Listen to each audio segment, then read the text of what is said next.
Hi guys, welcome back to my channel. मैं आपका दोस्त आर के। गाइस, अगर आपने अभी तक इस कहानी का पार्ट 1 व पार्ट 2 नहीं देखा है तो अभी जाकर देखिए। पार्ट 1 पार्ट 2 का लिंक डिस्क्रिप्शन में दिया गया है। तो चलिए गाइस, आगे कहानी आप सभी के सामने प्रस्तुत करते हैं। अगला दिन सभी सुबह जल्दी उठकर अपने अपने कामों में लग जाते हैं। अमरजीत सुजीत को लेकर चल देता है।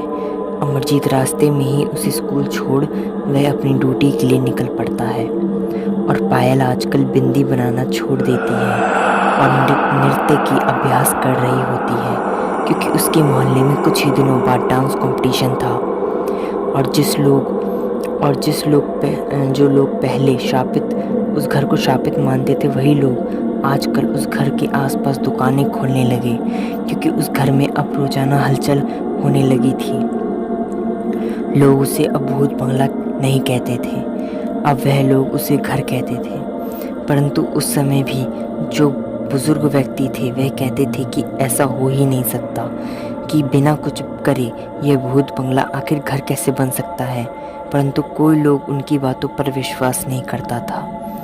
ऐसे ही करते करते शाम हो जाती है और अमरजीत आज अपनी ड्यूटी से जब अपने घर आ रहा होता है कि अचानक उसे रास्ते में कोई मिलता है। वह व्यक्ति कहता है कि भाई, आपको पता है कि मैं आपका पड़ोसी हूँ। अमरजीत कहता है, अच्छा, परंतु आप हमसे पहले तो कभी नहीं बोलते थे। पड़ोसी कहता है कि वो कुछ बात थी, इसलिए आपसे मैं क्या और कोई नहीं बात करता था।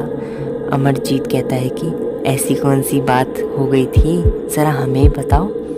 पड़ोसी कहता है कि अमरजीत जी, आपको पता है जिसमें आप रहने आए हो वह पहले एक भूत बंगला था।